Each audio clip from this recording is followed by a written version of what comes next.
Hmm. At magkakaroon ng bagong speaker. Na! Ang pirma, ang PI. Nako, eto na mga kaibigan, ating latest trending news. Delikado ang posisyon ni Martin Romualdez sa Kamara. Oo mga kabibig, isang eksklusibong revelasyon ito ni Harry Roque na posibleng alisin si Speaker Martin Romualdez bilang leader ng Kamara bago ang 2025. Nako, pinagkaisahan na nga ba si Speaker Martin Romualdez? Ayaw na nga ba na mga congressman ang pamamalakad ni Speaker Martin Romualdez, lalo na't maraming mga netizen ang galit sa kanya na siya ang dinidiin sa People's Initiative Signature Campaign na merong ginawang incentive daw di umano ang pamimigay ng pera para pumirma lang. Sa isang eksklusibong panayam, sabi ni Attorney Harry Roque na posibleng alisin si Speaker Martin Romualdez bilang leader ng Kamara bago ang 2025 at mukhang babae o mano ang ipapalit sa kanya. Nako mga kabibig, kung gusto nyong malaman ang istorya na ito, panoorin ninyo ang video ni Attorney Harry Roque kung saan in-explain niya detalyado kung bakit ganito na ang nangyari sa Kamara. May ugong-ugungan na alisin si House Speaker Martin Romualdez.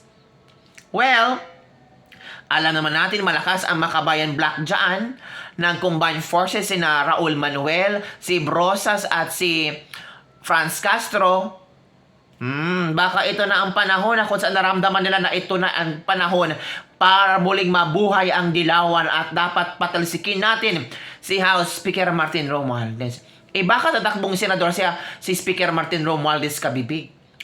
I don't know pero sa senatorial line-up na gusto ng mga netizen, wala doon ang pangalan ni Speaker Martin Romualdez. Naku, panoorin ninyo ang videong ito. Nakikita ko na na pagpipilitan ni Mr. Speaker ang kanyang initiative. Uy, pero ito, pag pinatuloy niya yon, mabibigo siya. Nako, mapapahiya siya. Walang susuporta. At magkakaroon ng bagong speaker. Pag ang pirma, ang PI. Ako, tama kaya ito? Yeah. Tama kaya ang basa ko, ha? Na mapapalit speaker at baka magkaroon ng bagong speaker bago magkaroon ng election sa 2025. Dahil sobrang kahihiyan ang mangyayari sa mga kongresista kung sasampalin sila ng taong bayan at walang mangyari dyan sa pirmang yan. Ewan ko po, yan naman yung sabi ng ating bolang kristal lang. Bolang kristal. Isang bolang kristal mo, babae ba? Babae ba yung papalit na bagong speaker? Patingin. Teka ha? Yan. Ay, oo. Walang lawit na lumalabas. Ibig sabihin, babae. Walang lawit. Ikaw talaga. Ito po si Senyor Herminio. Nagsasabi na mangyayari. Yan. Ng bolang kristal. Yan. Bahala kayo, speaker.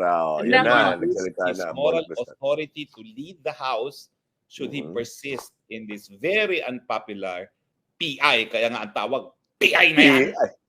Diba? PI na yan. PI! Ito ang ilang mga komento ng mga netizen na merong own interpretation din sila. Nako, Harry Roque, haka-haka na naman ka dyan. Tinanggi na nga ba ni Mr. Tamba na siya ang basimuno sa People's Initiative? Perlas na bilog, wag tulog-tulog, bibo, sira si Harry Roque. Sa Bulang Kristal naman, sabi dito sa Marcos Camp, may maaresto na mag-ama kasama ang Alipore sa 2025. Ay nako. Masaya kami pag mawala si Romualdez. Pero mga kabibig, nagsalita na, nagbigay na ng official statement si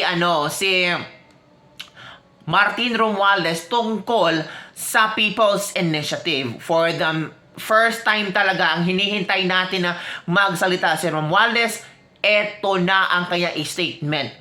Sabi ni House Speaker Martin Romualdez, in response to the discourse surrounding the People's Initiative, I wish to restate the House of Representatives' commitment to this essential democratic process. The People's Initiative stands as a direct expression of the people's will, providing a means for citizens to propose constitutional amendments.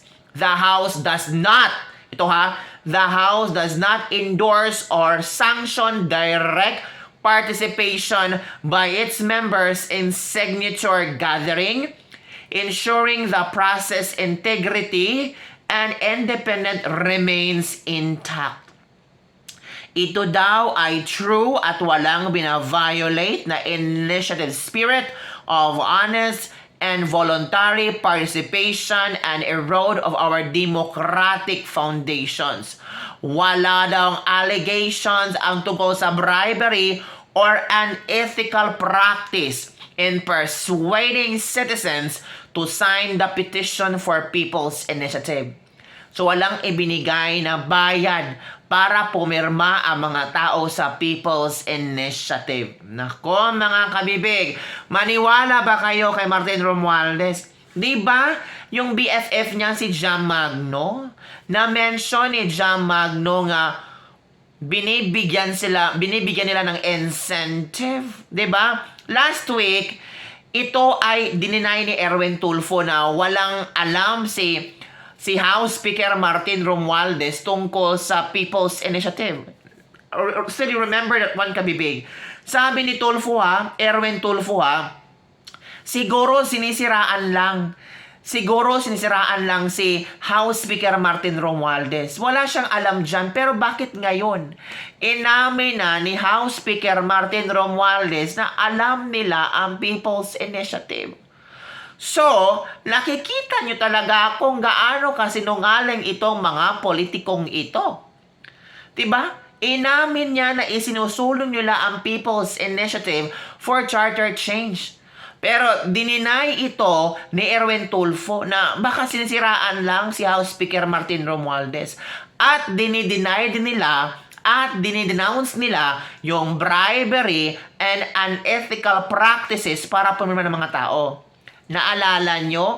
Anong sinabi ni Jam Magno? Incentives ang binigay. So, hindi yung bribery pala mga kabibig. Incentives pala ang proper word na ating i-describe sa ginawa nila. Medyo hindi masyadong tugma ang explanation ni Jam Magno, or maybe hindi masyadong maganda ang daloy ng communication ni na House Speaker Martin Romualdez at itong si Jam Magno na tumutulong sa Tingog Party List. Parang nakulangan si Jam Magno yata ng briefing na huwag kang magsalita tungkol dyan at huwag mong ibanggit yung incentives na yan. Kasi dito sabi ni Martin Romualdez, it's unethical and walang bribery na ganap. Kasi kusang loob ng mga Pilipinong pumirma ng People's Initiative. At sabi niya na alam niya ang People's Initiative para isusulong ang charter change. Diba? Ay naku, sablay na sablay si Jam Magno, sablay na sablay si Martin Romualdez, sablay na sablay si Erwin Tulfo. Nakita nyo na kabibig kung paano ang bula na pinagpasa-pasahan nila, tapos at the end, alam natin kung sino nagsisinungaling. Comment down below kung ano ang inyong reaction tungkol dito. Basta ako, happy ako na lumabas na ang katotohanan. At nakita natin kung sino talaga ang totoong politiko na iniisip ang kapakanan ng bawat Pilipino. This is the end of House Speaker Martin Romualdez era. Sabi na isang netizen, naku, Erwin Tulfo, sinungaling ka pala. Ito pa, sablay daw ang mga matalinong communication teams ni Tambaloslos na pinunuan ni, di ba? Sablay na sablay daw si Martin Romualdez, as in, pati si Erwin Tulfo. So ano ang iyong reaksyon dito mga kabibig? Na tila bumaliktad na at totoo kaya itong haka-haka ni Harry Roque na papalitan si Speaker Martin Romualdez kasi medyo pangit na ang description ng mga tao sa Kamara. Don't forget to like, subscribe, and share this video.